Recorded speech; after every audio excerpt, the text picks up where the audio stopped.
د مطلبي مینې لنډې کیسې ډیرو قدرمنو اوریدونکو سلامونه، نیکې هیلې او احترامات مې ومنئ. قدرمنو اوریدونکو، د مطلبي مینې لنډې کیسې پنځمې او له درده ډکې برخې ته مو زه سمیع الله ایوبي هرکلی کوم. دا هم تاسې او دا هم د کیسې پنځمه برخه. امید لرم چې تر پایه پورې راسره واورئ.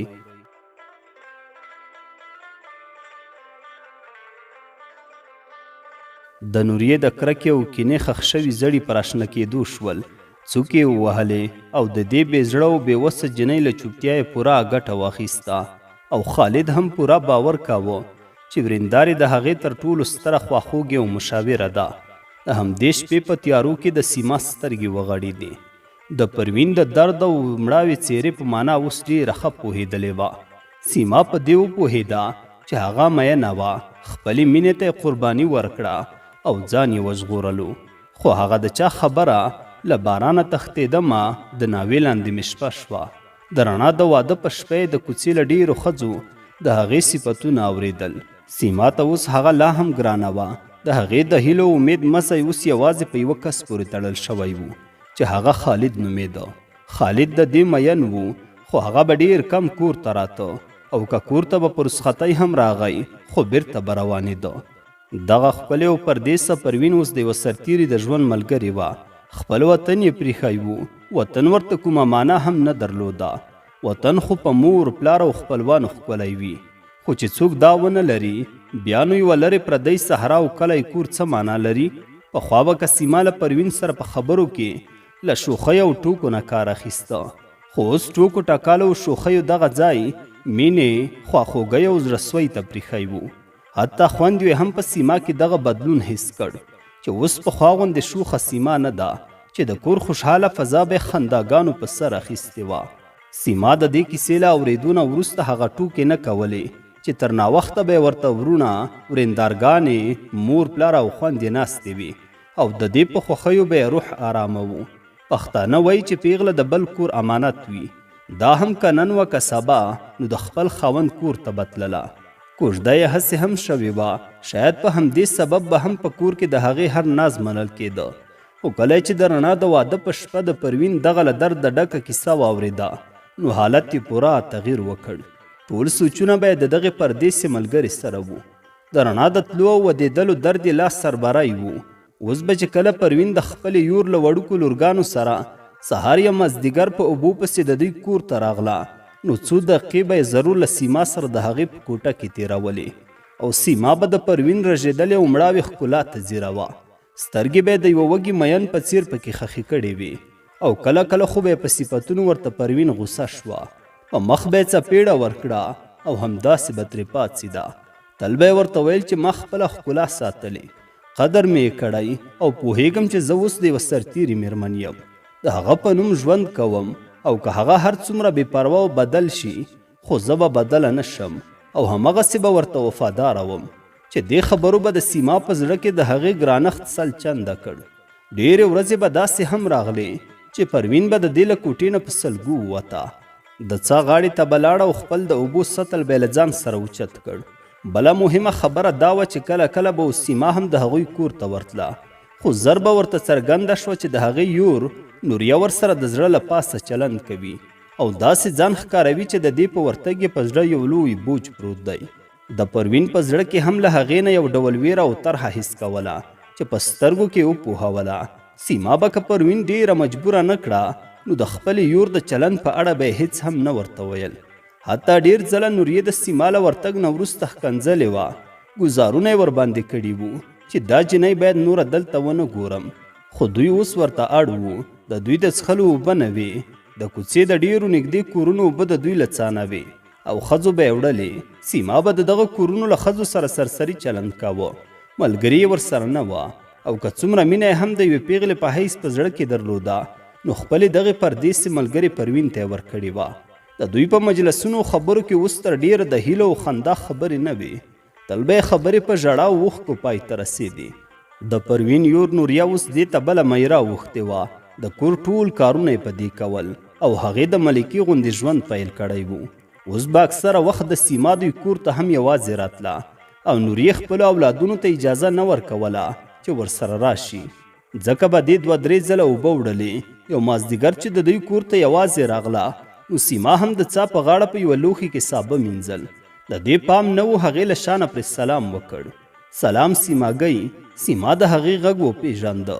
ورپاڅېده، په اننګوې 2 ګرمې مچکې ترې واخیستې او بیا یې په لمدو ککړو لاسونو یوه څپېړه ورکړه. پروین هم وخندل، خو هیڅ غبرګون یې ونه ښوده. سیما یوه شیبه کار بس کړ او دې ته یې وکتل. څنګه یې زما پروینو ښاپېرئ؟ د پروین په شونډو مړاوې مسکا وځغلېده. هو نو بیخي د مینه دریابي شوې، دا له کومه دومره درته ګرانه شوم؟ پروین وخندل. لیونۍ، کله کله وایم چې کاشکې زه هلک وای نو. پروین یې خبره په خندا ورپرې کړه. بس بس د مجنون لورې، ډېره مینه ناکه شوې یې، بیا دې واده راسره کوو که څنګه؟ سیما هم وخندل. هو نو تا غوندې قنده ښکلې او صابره انسانه به چېرته وي چې په اور کې سوځې هم، نو له خولې به دې څوک شکایت وانه وري.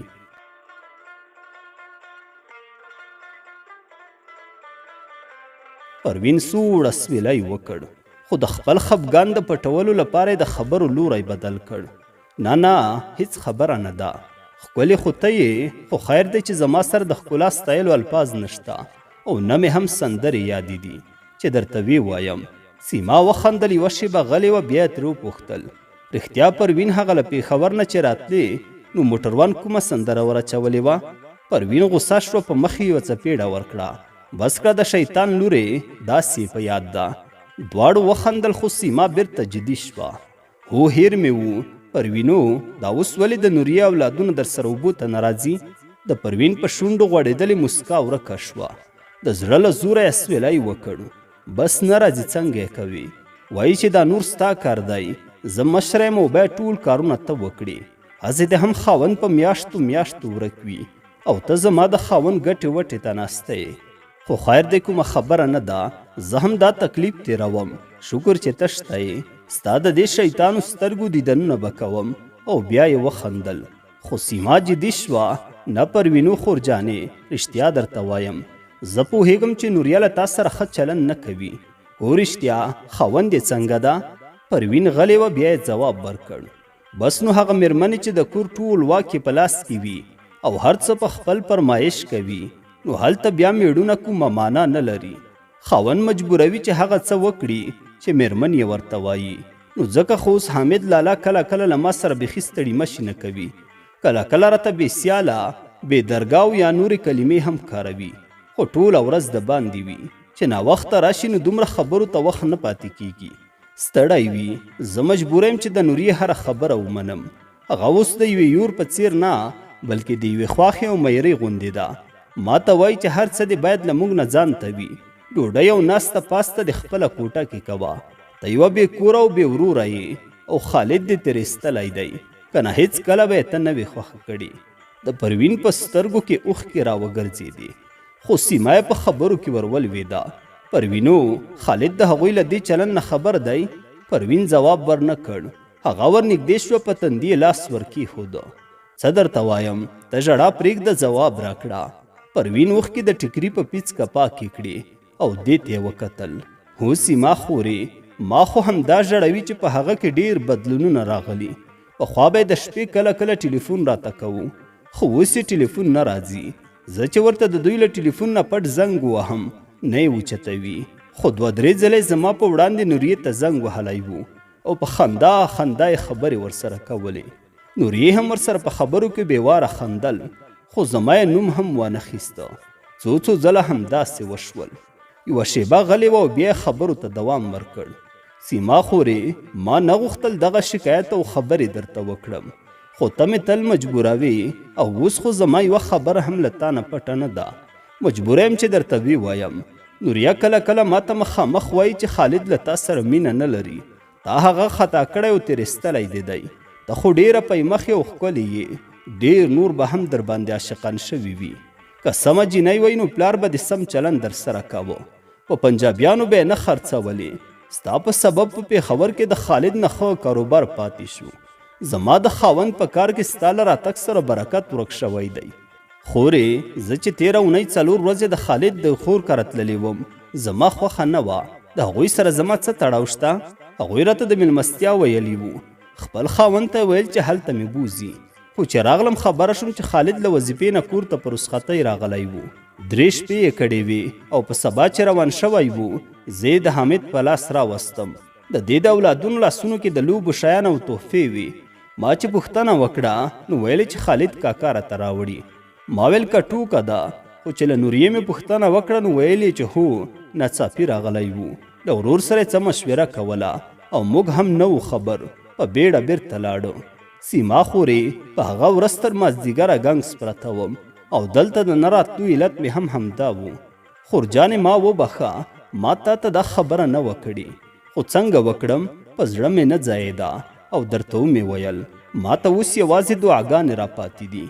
هم ما ته دعاګانې کوه، په دې مې زړه سپکېږي. خو څه وکړم او له دې سره یې اوښکو یو ځل بیا په مخ لارې وکړې او د سیما خوله له حیرانۍ وازه پاتې وه. سترګې ډکې ډکې کېدې. پروین د اوبو سطل ډک کړ. سیما یې په مخ ښکل کړه او روانه شوه.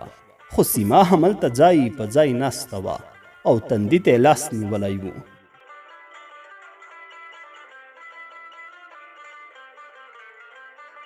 نوریې د خپلې کوټې له کړکۍ نه انګړ ته وکتل. پروین د جامو په وینځلو بوخته وه. یوه امبار خیرنې جامې او پردې مخکې پرتې وې. بیرته یې کړکۍ بنده کړه، د کوټې دروازه یې هم وتړله او په موبایل کې د خپل لیوره خالد شمیره دایله کړه. خو چا زنګ اوچت نه کړ. دویم ځل یې بیا زنګ ورته ووهلو، خو د مخکې غوندې اوچت نه کړ. په غوسناک انداز په کوټه کې تاو راتاو شوه. انګړ ته بیا وکتل. بیا په پروین سترګې ولګېدې چې پړونه په اوږو پروت و، خولې پرې راماتې وې. غاښونه یې وچیچل چې په همدې کې موبایل ته زنګ راغی. د کوټې کونج ته لاړ او په خندا یې نمبر اوکې کړ. سلام خالد جانا، څنګه یې؟ هغه ورته ویل وعلیکم رندار جانې، ښه یم. وبخه ملګري مې را سره وو او زنګ مې نه شوی اوکې کولی. ورخطا وم چې خدای مه کړه هغه د سپي لور خو به بیا څه ګلان نه وي کرلي. رندارې خبرې ورپرې کړې. ورکوی خالد جانا، ستا قسمت به همداسې و. تر اوسه خو یې څه نوي ګلان نه دي کرلي، خو د هغوی کور ته یې تګ راتګ همغسې دی او په ساعتونو ساعتونو ورکوي. خو ته خالد غوسه شو. بس ورندارې نور یې مه راته یادوه. ما څه د هغې لپاره ونه کړل. زما باور نه راته، خو تېره میاشت چې زه د هغې لیدو ته درغلم او دا له قصده زما د خور دوی کور ته تللې وه، نو زړه مې و چې ورپسې ورشم او د کونړي سیند په څپو کې بیرته هغه بېناموسه پلار ته ورولېږم.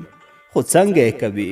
ستا هغه لومړۍ خبرې ډېرې درستې وې چې له تا سره یې مینه کوله او پلار یې په پنجابي پلورله، نو حتمن به څه خبره پکې وه. وای وای ورندارې څه وکړم، زړه مې له تورو وینو ورته ډک دی. نوریا په خبرو کې ورولوېده. هو خالد جانا، زه پوهېږم ستا به قسمت همداسې و. نور مې خوله ورته وچه شوه چې ځوانه جنۍ د ګاونډي تر کوره ته په خپله اوبو پسې مه ځه. زما ماشومان یې راوړلی شي. کور کې کېنه، د خپل مسافر خاوند نوم وساته او د هغې په نامه ژوند وکړه. په مینه یې کړې یې، خو دا وایي چې زه په کور کې نشم کېناستی او اوبه هم په خپله راوړم. په همدې بانه د هغوی کور ته ورځي. ځکه که یې رئیساره کړم نو بیا خو ترې پاتې کېږي او دیدنونه به یې نیمګړي وي. د هغوی کور له زلمیانو ډک دی. خالد په غوسه کې د نوریې خبرې پرې کړې. ورندارې یو ځل دې مردارې ته موبایل وروړه. زه غواړم د وروستي ځل لپاره یې غوږونه ورخلاص کړم. هله چې نور مې ورته زړه په چاودېدو دی. نوریې پاسینۍ شونډه په خپلو غاښونو ټینګه کړه. له څه ځنډ وروسته یې ځواب ورکړ. خالد جانا، کاش کې دې د پنجابي لور دومره انسانیت درلودی. ولې پخوا مې څو ځله نه دی وروړی، خو مخ خړوي، وایي چې خبرې نه ورسره کوم. هغه څوک دی؟ نه مې دی په کار. اوس ګوره نږدې 10-11 بجې دي، د کار وخت دی، خو دا په خپله کوټه کې خوبونه کوي او آرامه ویده ده. زه مجبور یم چې جامې ورته ومینځم او کوټه یې ورته جارو کړم. خالد لا غوسه شو. نوریې ورندارې، نو ته ولې ورته دومره حوصله کوې؟ ځکه پرې دوکه شوم، خو ته باید د دې سوچ وکړې. هو خدایا، زه ولې دومره زر په خلکو اعتبار کوم؟ چې راغلی یم بس همدا کیسې پیل کړي. زه یې نه یم خوښ، د مجبوریت مینه یې وه، بل څوک یې خوښ دي. زه څومره زر تیر وزم او له دې سره یې غږ بند شو. نوریا پوهېده چې نښه یې په ځای لګېدلې او نور نو کولی شي خپل ځوان لیور په خپله خوښه راوڅرخوي او پروین ته د سر په کاسه کې اوبه ورکړي. ځکه خو یې خپله لهجه نرمه کړه. ګوره خالده، دومره زر مه احساساتي کیږه. هغه احمقه ده، نه پوهیږي. ته خو هوښیار یې، په هر څه پوهیږي. ته صبر کوه، هر څه به په آرامه سره وشي. نه دې دي اورېدلي چې وایي د صبر میوه په ځنډ پخیږي. ته انتظار کوه، دا د پنجابي لور یوازې زه لارې ته راوستلی شم او په چاره یې پوهیږم، خو تر هغو صبر پکار دی. اوس که څه وکړو خلک به راپورې وخاندي، او بل دا چې هر څه چې وکړو دا په موږ را تاوان ده. هسې هم د کورنۍ څوک نشته. خالد هم نرم شو، یوازې هم دومره وویل بس ورېندارې چې څنګه ستا خوښه وي همغسې وکړه. دې د سپي لور ته مې نور اعصاب خراب دي. زه څه خبروم چې دا په مخې به په زړه دومره چټله او له فسادونو ډکوي. له همدې سره یې ټلیفون پرې بند کړ. نوریې د خوښۍ له یو احساس سره چت ته وکتل. خپلې سترګې په دواړو لاسونو پټې کړې او بیا د کړکۍ خوا ته ورغله. د پرمین جامې لمدې وې او په انګړ کې په تناب د دې د اولادونو او خپلې وینځل شوې جامې هوارولې. د هغې په لیدو یې په فاتحانه انداز مسکا وکړه، خو بیرته زر تندی بیا تریو شو. موبایل کړکۍ کې گزار کړ او له کوټې نه ووته. پوهېده چې په ننني تمثیل کې پوره بریالی او ماهره وه.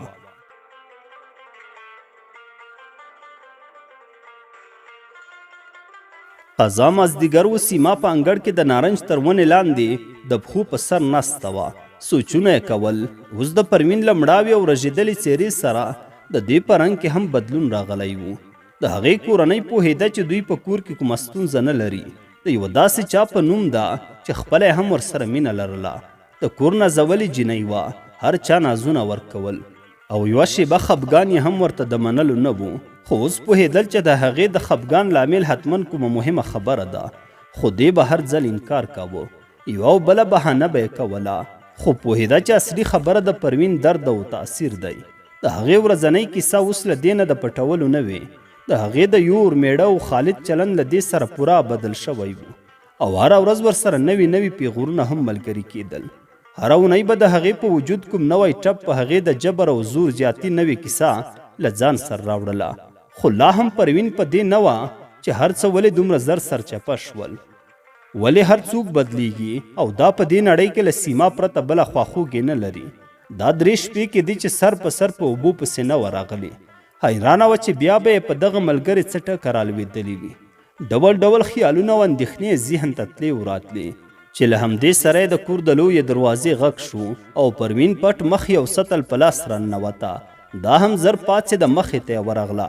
له ستړي مشي وړاندې په مخ یوه سپکه څپېړه ورکړه. اوس دومره ظالمه شوې چې د چا د زړه پروا هم نه ساتې. همداسې څوک کوي. پروین سوړ اسویلی وکړ. د سیما لاس یې سینې ته جوخت ونیوه. خورجانې کاش چې د خپل واک وای. زه اوس د بل د لاس بندي یم، له مانه به ګیله نه کوي. کاشکې ستاسې غوندې د یوې خوشبخته کورنۍ غړی وای. زه خو نه خوشبختي پیژنم او نه مې په دې اړه تر اوسه څه حس کړی، خو بیا هم یوازې صبر لرم او صبر به کوم، مجبوریت دی. سیما وخندل. واه واه، د ملا صیب لورې، دا نصیحتونه دې چیرته زده کړي؟ ته دا راته وایه دا 3 ورځې چیرته وې؟ دومره احوال دې هم نشو راکولی؟ پروین سوړ اسویلی وکړ. وای خورې، ته فکر کړي چې په دې کې به زما تقاضا او زړه وي، خو ما وړاندې درته وویل چې مجبوریت دی. زه د قفس بندي یم. خالد راغلی و، هر څه. سیما یې په خبرو کې ورولوېده.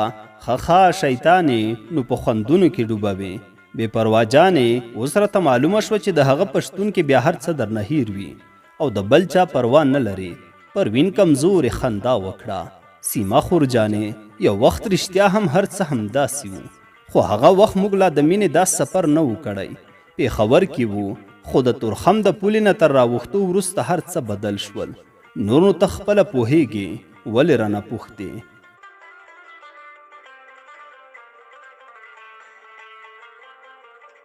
د مطلبي مینې لنډې کیسې ډیرو قدرمنو اوریدونکو، دا وه د کیسې 5مه برخه. تر بلې برخې پورې مو په لوی څښتن تعالی سپارم. ښاد و آباد اوسئ.